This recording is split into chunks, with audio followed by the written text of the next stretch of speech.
The Earth is an amazing blue planet, covered 75% with water, the essence of life itself. Without water, life would not exist. Water makes our planet unique in our solar system, and the presence of water is what astronomers look for in their search for life on other planets.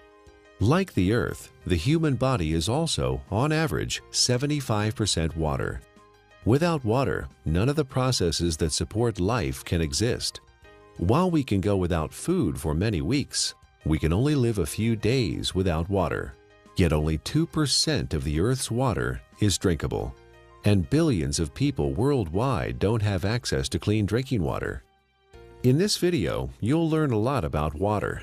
You'll also be introduced to Dr. Richard Cohen, MD, a doctor who practices integrative anti-aging medicine and performance sports nutrition. We really don't think too much about water. It's something that comes out of our tap. It's something that's in the ocean. But what I want people to realize is that we are essentially water. Our brain is 90% water. Our blood is 80% water. Our muscles are 70% water. So without water, our bodies cease to exist. Water is the essence of life.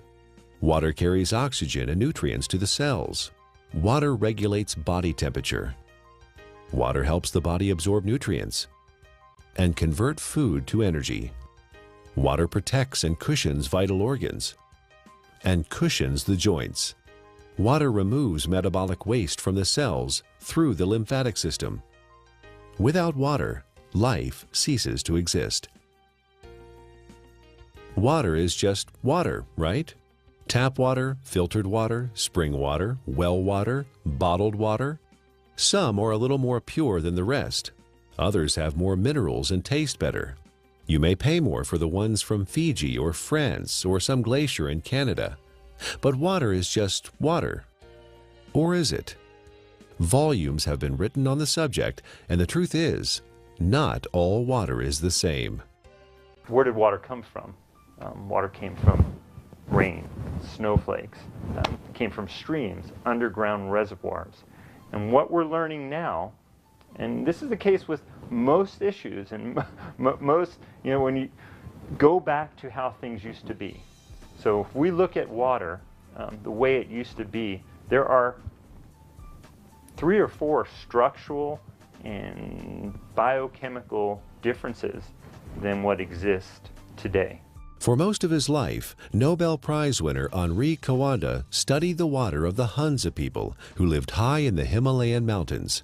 Natural health practitioner Ariana Nation was also fascinated by the Hunza people and their water. In my research, I discovered that there's a long history of scientific research about water and its healing ability. And this Kangen water has quite a history. It's a long history. And one of the things that fascinated me is the Hunza people and their ability to live 120 to 140 years without the degenerative diseases that we suffer here in the United States and all around the world. Why did the Hunza people live so long? Why were they so healthy? Coanda and others believe it is the water. Their water came from glacial streams, and it had very unique properties. It was microclustered. It had a different viscosity and surface tension. It carried lots of minerals that gave it a high alkaline pH. It also had an extraordinary amount of active hydrogen. Hydrogen with an extra electron. The presence of extra electrons made the water an antioxidant. All these properties combined contributed to the health and longevity of the Hunza people. Water similar to that of the Hunza people are found in other places around the world. The Caucasus Mountains of Azerbaijan, the Xinjiang region of China, and the Andes Mountains are just a few. In research, the Russians and the French and a lot of people have researched this. They found that it's their source of water. And it's from the glaciers that surround the mountainous region where they live.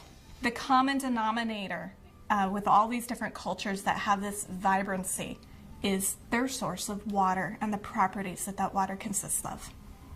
When we look at natural water, there are 4 or 5 different properties that are critical. So while adding a mineral buffer to filtered water is certainly more beneficial to get some of these mineral salts into our body, it still doesn't create that same process of having these free electrons, to having the negative ORP, still does not create a microclustered state. Okay, and those three in and of itself, even if you're filtered, you're losing those benefits, or you're not gaining the benefits of what's seen with natural water. So while it's a small step to take, beneficial, as opposed to drinking acidic water, it's not providing the same benefits. Is the tap water we drink today anything like the glacial milk that the Hunza people drink? Not even close. It has lost most of its living energy properties as it has traveled through our municipal water system. It is free of pathogens most of the time, but now carries chlorine, fluoride, and chlorine byproducts. It is sometimes contaminated with radium, rocket fuel, and pharmaceuticals like birth control pills.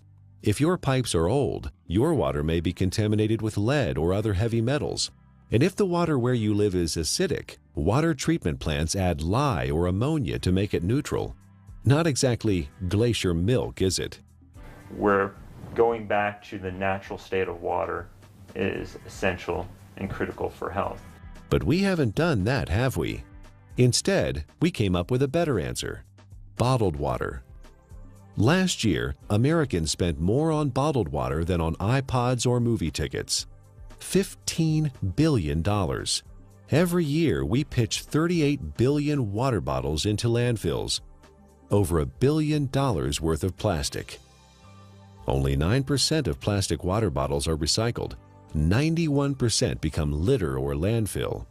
A large percentage of this trash finds its way to the oceans, where it ends up part of a floating island in the Pacific, twice the size of Texas. But you do understand chemicals and toxins in your water are not healthy. And we do understand that having a plastic dump the size of Texas floating around in the Pacific Ocean and now is broken down into micro little plastics and getting into fish and other animals is not a good thing. The environmental cost of bottled water is not just the trash it generates. It requires 2 liters of oil to make a 1-liter plastic bottle and transport it to the consumer. Spending thousands of dollars to ship water from Fiji to drink in the United States, and the energy that requires to do that is ludicrous. More than 1 million bottles a day of Fiji water, untouched by human hands, is produced in a country 6,700 miles away from California and transported halfway around the world for our consumption. At the same time, more than 50% of the people in Fiji don't have access to safe drinking water. Oh, by the way, you might want to know that by the time Fiji water gets to you, it is only slightly alkaline and has a positive ORP. It's not Fiji water anymore. Is bottled water any better than tap water? Given what it costs, it should be, but it's not. In fact, a significant percentage has more contaminants than are allowed in tap water. Most of it is purified municipal tap water that has been cleaned up through reverse osmosis, which not only removes chlorine and other contaminants, but strips the water of all minerals. Reverse osmosis also wastes 4 to 10 gallons of water for every gallon produced. In Japan, RO water is known as dead water. Nearly all bottled water we tested came out as acidic.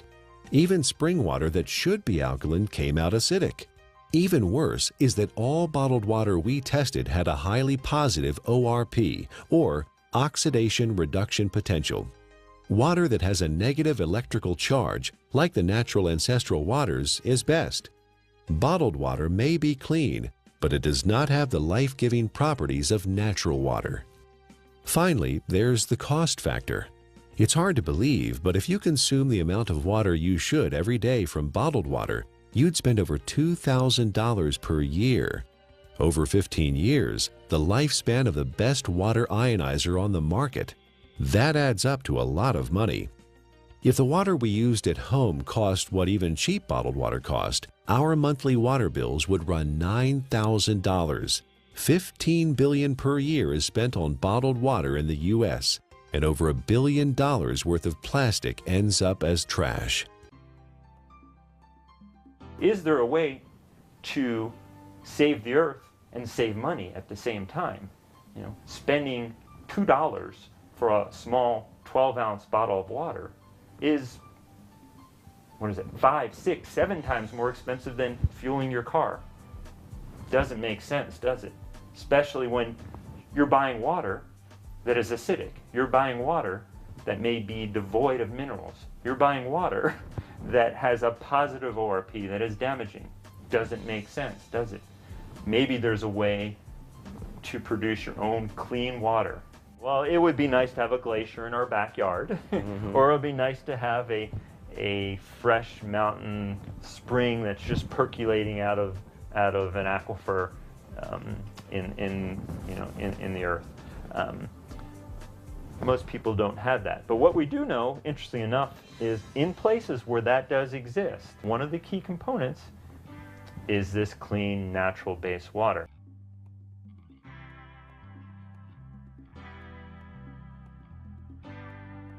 If you care about the earth and your pocketbook and are currently drinking purified bottled tap water, get a carbon filter for your faucet and use a safe, reusable water bottle.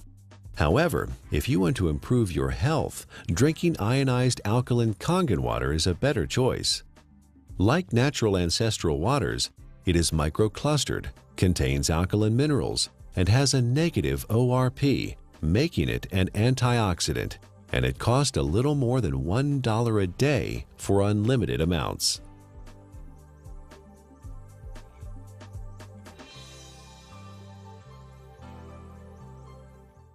There's no doubt that the U.S. is experiencing a crisis in healthcare. We spend more on healthcare than any other country, but rank just 37th out of 191 in performance. For the first time in the last 200 years, U.S. life expectancy is expected to decline, not increase. You die earlier and spend more time disabled if you're in America than in most other advanced countries. According to the Centers for Disease Control, over 60 million people in the U.S. are obese. That's 34% of the population. 50 million people have high blood pressure. 13.5 million people have coronary heart disease, with 1.5 million suffering heart attacks every year. 16 million people have type 2 diabetes. 41 million are pre-diabetic. 95,000 people are diagnosed with colon cancer each year.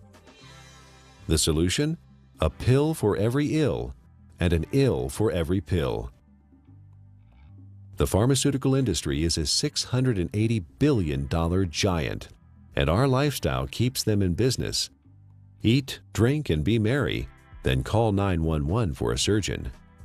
Fortunately, we are experiencing a paradigm shift, a sea change in how many people view their health, from treatment of symptoms to prevention and optimal wellness, from disease care to health care.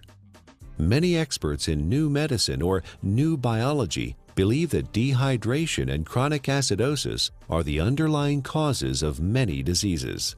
They believe we are chronically dehydrated on top of being overly acidic due to our modern diet and lifestyle.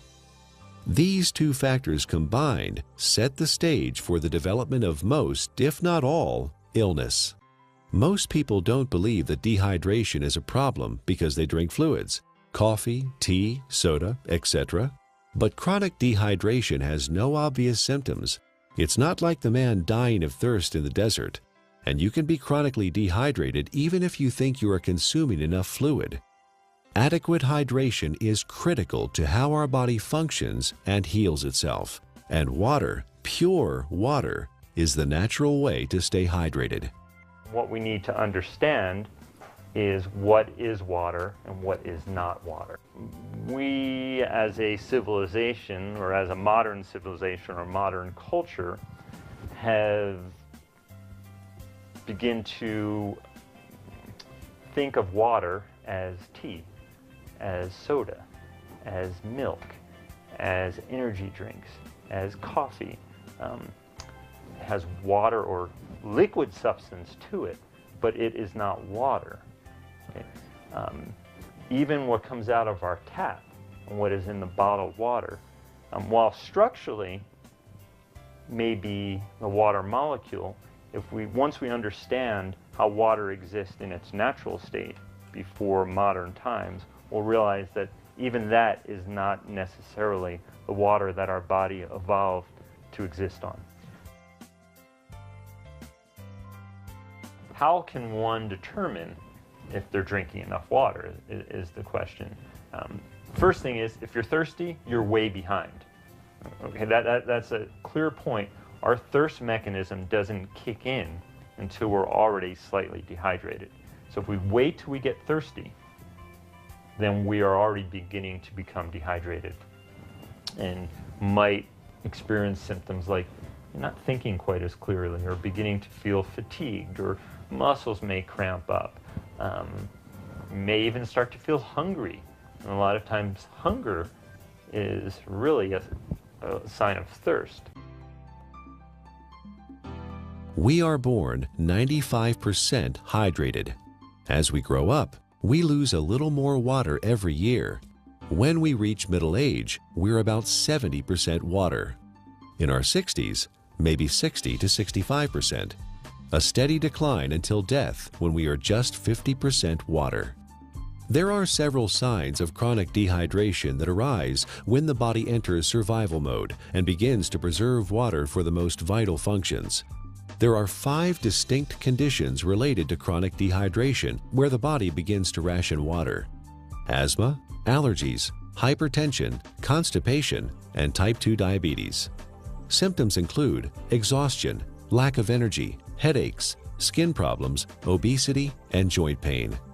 Finally, and perhaps most importantly, the acid-alkaline balance of the body is disrupted, leading to chronic low-grade acidosis and a host of modern diseases related to that condition. Don't wait until you're thirsty. Have a glass of ionized water. It's microclustered, alkaline, and contains active hydrogen and bicarbonate buffers. Critical is first thing in the morning, wake up and have a big glass of water. Make sure you drink a big glass of water through the day and see how you feel. It's sometimes incredible, and the effects can be very dramatic because people have never really had clean, natural water.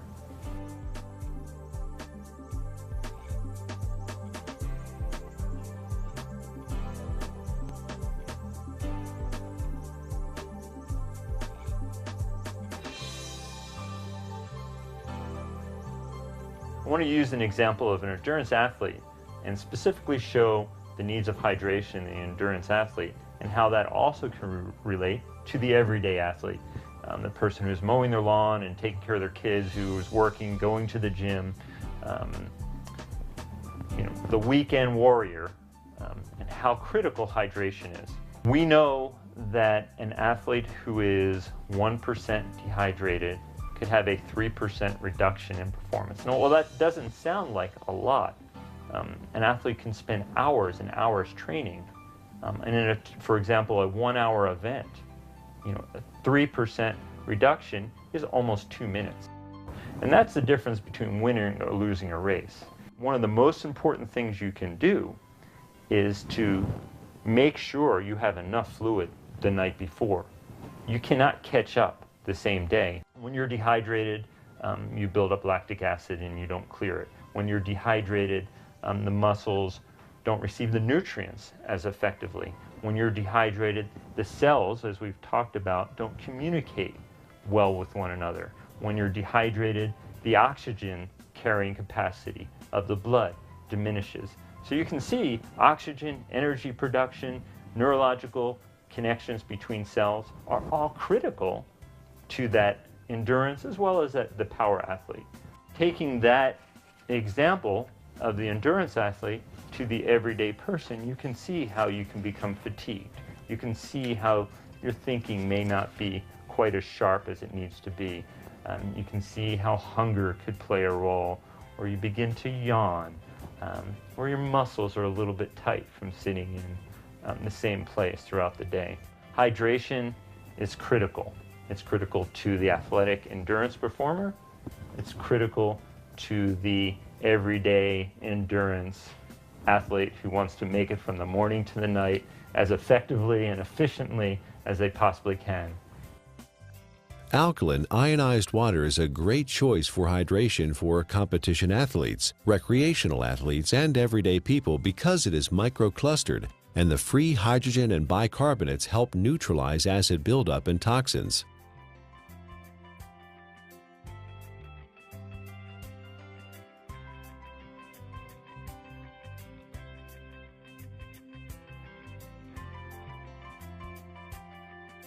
Chronic low-grade acidosis is a condition that develops over time and affects the quality of life and our ability to enjoy optimal health.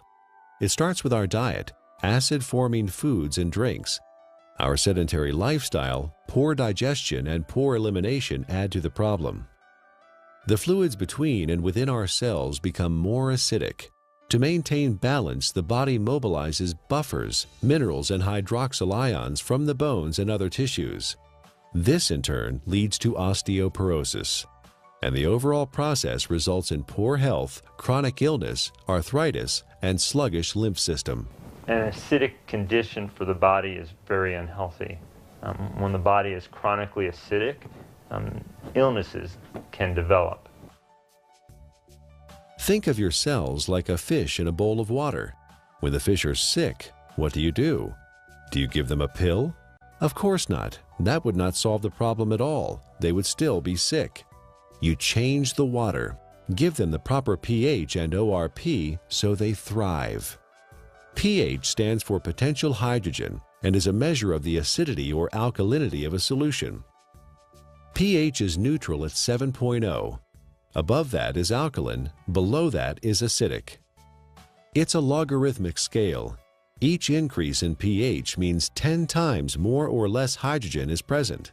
Alkaline ionized water has a pH between 8.0 and 9.5. Your body uses a system of buffers to keep the pH of your blood in a tight range of between 7.35 and 7.45, slightly more alkaline than pure water. The body relies on a very tight level of pH, or hydrogen atoms, to control lots of function within the body. When the body becomes acid, systems begin to malfunction. We understand fish tanks and swimming pools. When they're acid, you need to make a change. When a fish tank is acid, fish die. When a pool becomes too acid, you don't want to go in it. When rain is acid from sulfuric acid and other too much carbon dioxide, it breaks statues. They begin to disintegrate. And we know acid rain and damages lake. Well, our body becomes a sink for this acidity. And when this acidity builds up, it in essence is one of the reasons for disease in our body. Bones begin to demineralize. Our ability to create energy decreases. Our immune system becomes depressed. The inflammation for aches and pains increases. Not a good thing to be acid. Dr. Linda Frassetto has proposed a revolutionary hypothesis that obesity is an evolutionary adaptation. While at one time we were able to metabolize our food and dispose of the normal acid waste through our kidney and liver using the bicarbonate buffer system, the sheer amount of acid waste that the body must handle today has created a problem.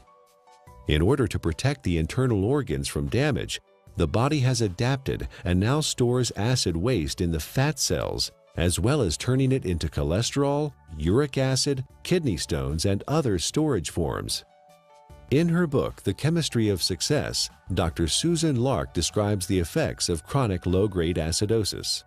First, you tend to tire easily and become fatigued, retain toxins and heavy metals, lack energy to achieve your goals, become more pessimistic, develop chemical sensitivities, experience stiffness and joint pain, brain fog, and chronic fatigue.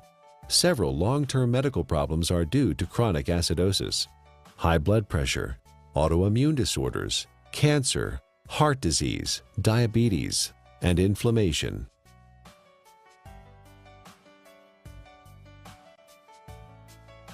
"80% of the foods we consume leave behind acid waste that the body has to deal with. A trip down the modern grocery store aisle finds very few alkaline-forming foods. Even the foods we think of as wholesome and nutritious leave behind metabolic waste products that are acid. And of course, junk food falls into the acid-forming category. Most of the fluids that people consume today are acid. Sodas contain citric acid, energy drinks, phosphoric acid, and caffeinated beverages, and coffee, and many different commercial teas. Sugar, acid. Tap water, acid. Not a good thing for our system. Natural water is alkaline. Fruits, vegetables are alkaline. Stress-reducing activities are alkaline. So you see the link here. Things that are beneficial to our body tend to be alkaline creating. It allows the body to buffer damage of its processes of energy production. In addition to our diet, there are several ways our modern lifestyle increases the acid load on the body. Physical and mental stress reduce oxygenation and blood flow and increase muscle tension. Strong emotions like anger, fear, hostility, anxiety, or excitement. Vigorous exercise, which produces lactic acid, pyruvic acid, and CO2, decreasing muscle pH. Frequent airplane travel with cabin air lower in oxygen and higher in CO2. Over-the-counter and prescription medicines and vitamins. All these things produce more acid for the body to deal with. Consuming more acid is like consuming and sucking life out of your system. You have a certain ability to buffer that, and you will break down. So water in its more alkaline state, it provides it more of a capacity, to handle some of the stressors of life that we face, or the choices that we face. Drinking ionized alkaline water, the equivalent of ancestral or glacial water, is an affordable, practical, and accessible solution to provide the body with a constant stream of alkaline bicarbonate buffers to neutralize acidity with no side effects. The cycle of wellness begins with a diet that contains more alkalizing foods and ionized alkaline water. Moderate exercise, good digestion, and complete daily elimination are also important. This leads to more alkaline fluids within and outside of the cells. Calcium and other minerals support bone density instead of being used as buffers. An alkaline body leads to better digestion, less illness, fewer colds or flu, a feeling of well-being, better lymphatic flow, more energy and stamina. Alkaline ionized Kangen water provides hydration, alkaline buffers, and antioxidant activity, which keeps the body in homeostasis, allowing it to heal itself.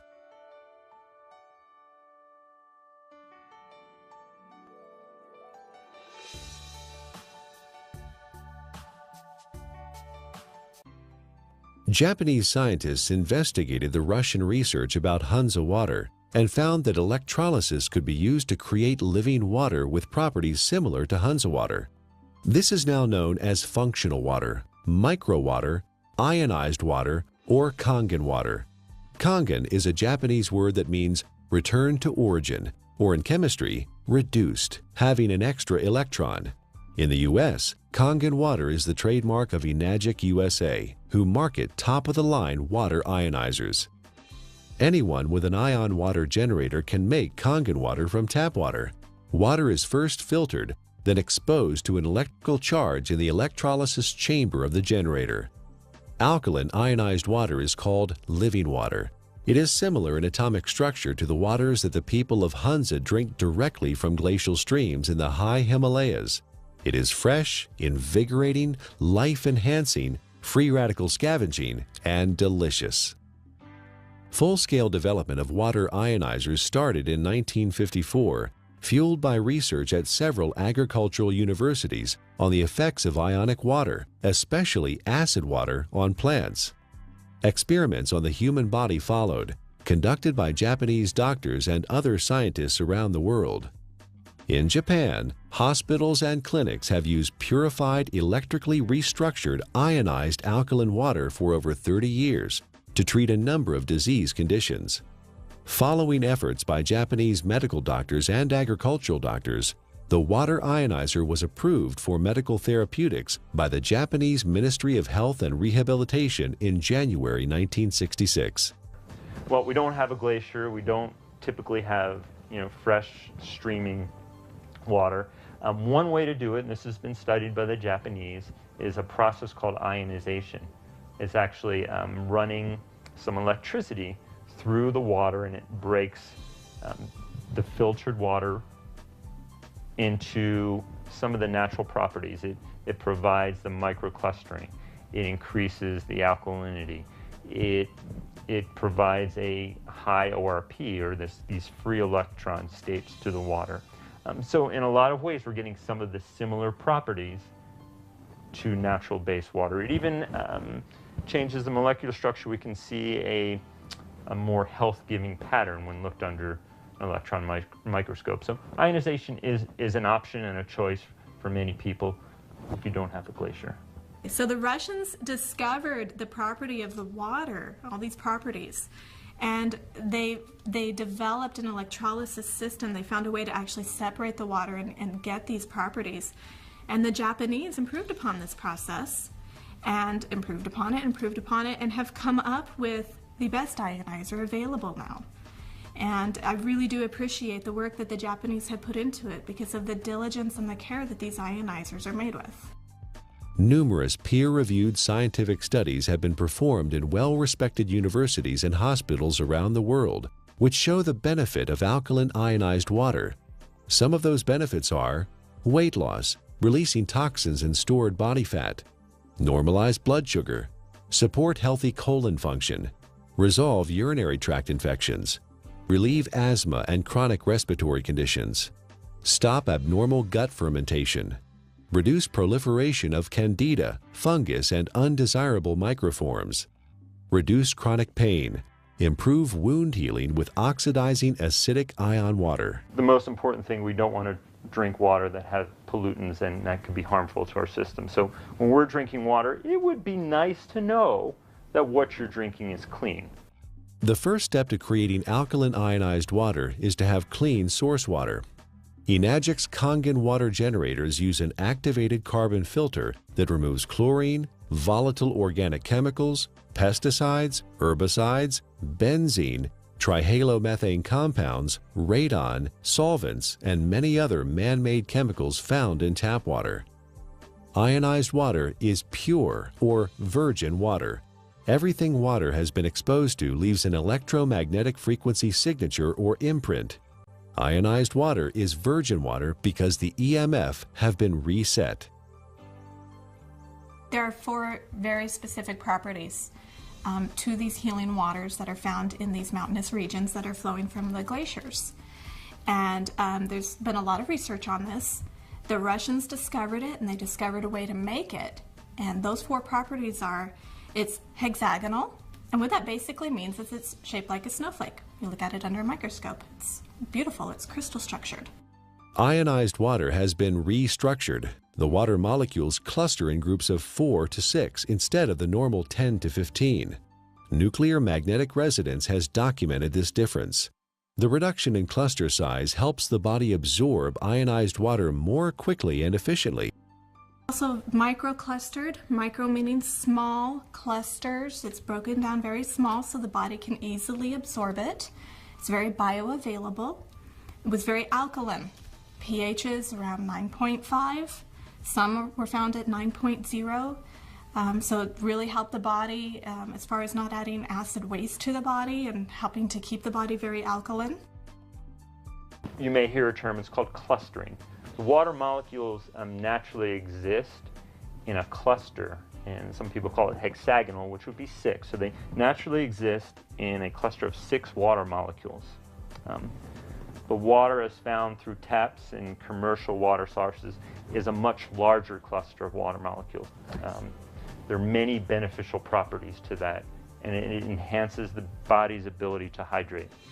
I was really excited when I started actually to quote-unquote play with the water in my own kitchen with different supplements, with powders and tea and oil and all the different things that I worked with.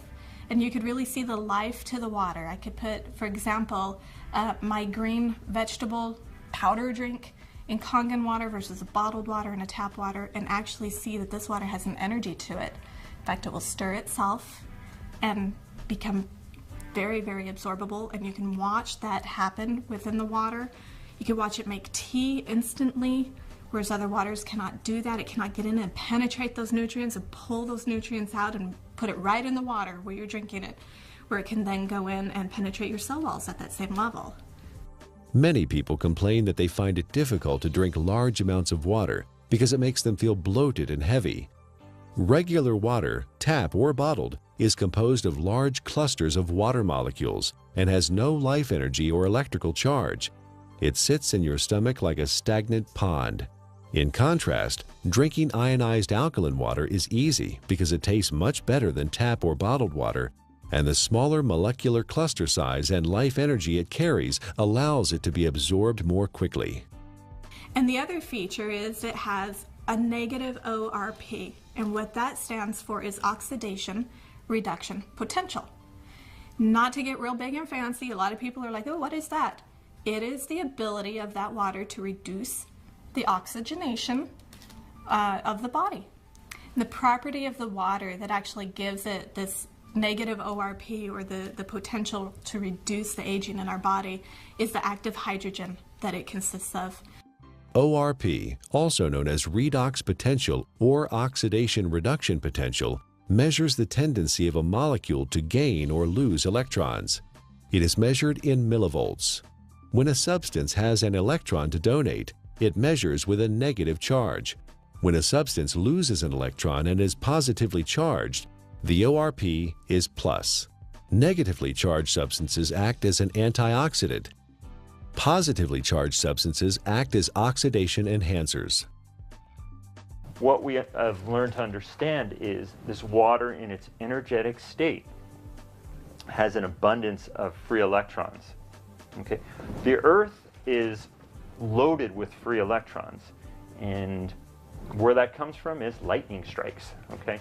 So we have all this energy potential in the Earth that's imparted to the water, and when we consume the water, you're basically consuming a antioxidant. We know vitamin C, vitamin E, all these particular nutrients that you may take.